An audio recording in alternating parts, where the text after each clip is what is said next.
लंबी चौड़ी बहू। ये प्रेम कहानी शुरू होती है दिल्ली से नोएडा जाने वाली बस में। जिस बस में सवारी कर रहा होता है पराग और उस बस की कंडक्टर होती है अनुराधा। ओके, टिकट दिखा, टिकट टिकट।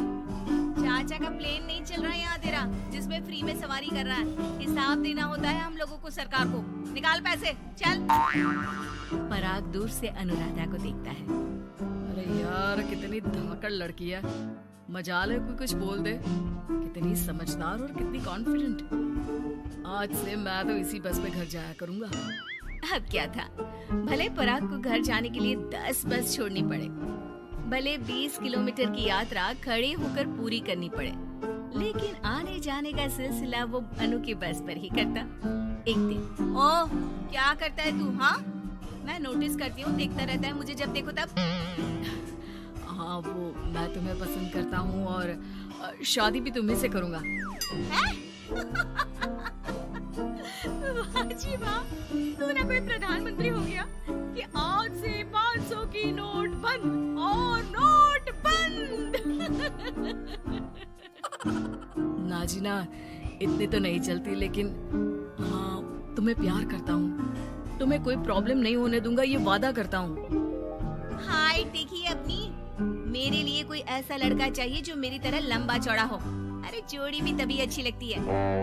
जरूरी नहीं है, जो आपको खुश रखे, आपकी इमोशंस को समझे और आपसे बहुत सारा प्यार करे, जोड़ी तो उसी के साथ अच्छी लगती है।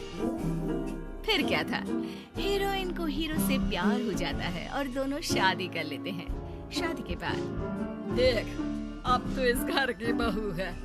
अगर समझ गई है तो ये कंडक्टर वाली ड्रेस पहनकर घर से निकलने की जरूरत नहीं है। पराग अच्छा कमाता है तो तेरी नौकरी की भी जरूरत नहीं है हम लोगों को। अरे कैसी बात कर रही है माँ जी? यूँ कोई सरकारी नौकरी छोड़ता है क्या? और जब मेरी नौकरी लगी थी, मेरी अम्मा कितनी खुश हुई थी पता है? मैं तो नौकरी करूंगी।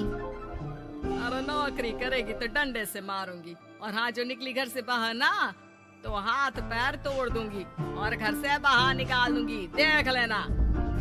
अनु को समझ में नहीं आता कि वो सास को कैसे समझाए कि सरकारी नौकरी लगना आसान बात नहीं होती और उसने इस नौकरी को पाने के लिए कितनी हार्ड वर्क की थी। रात को अनु पराग से बात करती है। देखो पराग, मैं नौकरी करना चाहती हूँ। मुझे नहीं पता था कि तुम्हारी माँ को मेरी नौकरी से प्रॉब्लम होगी, वरना ऐसी बात नहीं है, मैं माँ को समझाता हूँ। अगले रोज, देखो माँ, महंगाई का जमाना है और मेरी प्राइवेट नौकरी है। आज है कल का पता नहीं। वैसे भी अनु की सैलरी मेरी सैलरी के बराबर है। अगर ये भी नौकरी करेगी तो हम लोगों को जिंदगी जीने में आसान हो जाएगी ना। सास को बेटी की बात समझ में आती है और वो अनु की नौकरी के लिए मान जाती है। अगले रोज, बेटा बहू, तुम लोगों को लेकर मुझे कुल देवी के दर्शन के लिए जाना है, तो रविवार को दोनों सुबह ही तैयार हो जाना। अगले रोज दोनों तैयार हो जाते हैं और कुल देवी के मंदिर पहुंच जाते हैं। क्या संतोषी बहन, ये कैसी बहू ले आई हो? बहू बेटा लग रही है और बेटा बहू। अरे कोई पहलवानी लड़ानी थी क्या, जो इतनी लंबी चौड़ी बहू ले आई? अब क्या बताए पंडित जी, जो बेटे ने पसंद किया हमने उसे हाँ कर दी। अब बेटा जाने और उसका परिवार, और ये तो बस कंडक्टर की नौकरी करती है इंटरस्टेट। और सच्ची, वाह वाह वाह, यह तो बड़ी बात है संतोषी। तुम तो किस्मत वाली निकली जो सरकारी नौकरी की बहू ले आई। यह तो वही बात हो गई कि घी के लड्डू का कोई शेप थोड़ी ना देखता है तो घी का लड्डू ही। सास को बहू की तारीफ सुनकर बिल्कुल अच्छा नहीं लगता। वो जल्दी से पूजा पाठ करवा कर उन लोगों को घर ले आती है। एक रोज, संतोषी बहन, तुम लोगों का घर बड़ा अजीब सा लगता है। भाई साहब बहन जी, और बहन जी भाई साहब जैसी। अरे बस किया कर, सरकारी नौकरी देखी तो हाँ बोल दिया, और इतना भी क्या, पैसे की चिंता। चलती हूँ, खाना बनाना है। क्यों, बहू नहीं बनाती क्या खाना? अरे नहीं, वो तो नौकरी करने जाती है ना, तो उसके आने से पहले खाना बना देना पड़ता है। वरना पता है ना, आजकल की लड़कियों की ज़बान कितनी लंबी होती है। मेरी बहू की तो कुर्सी तोड़ने वाली नौकरी है। यहाँ बैठती है जैसे उठकर ऑफिस में बैठ जाती है, फिर क्यों थक जाती है कि खाना भी नहीं बना पाती। मेरी बहू भले कंडक्टर है, लंबी चौड़ी, लेकिन बता रही हूँ सारा दिन सवारी से मत्था पच्ची करती है। लेकिन मजाल है, शादी के बाद एक दिन भी मुझे किचन में जाने दिया हो ना जी ना।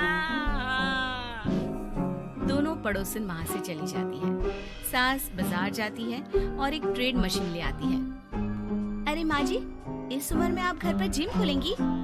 अरे तेरे लिए लाई हूँ, रोज चलाकर 2 घंटे इस पर पतली हो जाएगी। और खाना कम खाया कर, जब देखो बकरी की तरह मुंह चलता रहता है तेरा। वाह जी वाह, एक ही तो शौक है खाना खाने का, वो भी रोक दो। हाँ, लेकिन सास तो सास थी। बहू के खाने से लेकर एक्सरसाइज सबका हिसाब किताब रखने लगती है। अरे मैं मोहल्ले वालों को बता कर रहूंगी कि मेरी बहू भी शिल्पा शेट्टी की तरह पतली हो सकती है। वही बहू बस में जब सवारी का टिकट काट रही होती है, उसे चक्कर आ जाता है और वो गिर जाती है। सवारी हैरान परेशान हो जाती है और ड्राइवर को वहाँ बुलाती है। अरे शहर नहीं थी हमारे कंडक्टर साहब, लेकिन जब से शादी हुई है बकरी बन गई है। सास को तो बस इनके खाने की ही लगी रहती है। ड्राइवर बस में बिठाकर बहू को घर छोड़ आता है और सास को कहता है, अरे पता है आपकी बहू कितनी धाकड़ है, किसी को बात करने से पहले 4 बार सोचना पड़ता है कि बोले या ना बोले, कहीं झापड़ ना पड़ जाए। और आप है कि इन्हें बकरी बनाने में लगी है। अरे जाओ निकल यहाँ से, मेरी बहू है, मैं इसे बकरी बनाऊं या फिर गीदड़, तुम्हें क्या पता लोग कैसा मजाक उड़ाते हैं कि बहू इनकी बस की कंडक्टर है। बोलो मुझे कैसा लगता होगा? अरे काम तो काम होता है माँ जी, वो छोटा या बड़ा नहीं होता। खैर जैसी आपकी मर्जी, चलता हूँ मैं, नमस्ते। ड्राइवर वहाँ से चला जाता है। बहू ठीक हो जाती है। एक बार आधी रात को कोई संतोषी का दरवाजा खटखटाता है। अरे इतनी रात में कौन आ गया? मेरा घर है, कोई पुलिस स्टेशन की घंटी नहीं जो बजाए जा रहे हो। खोल रही हूँ दरवाजा।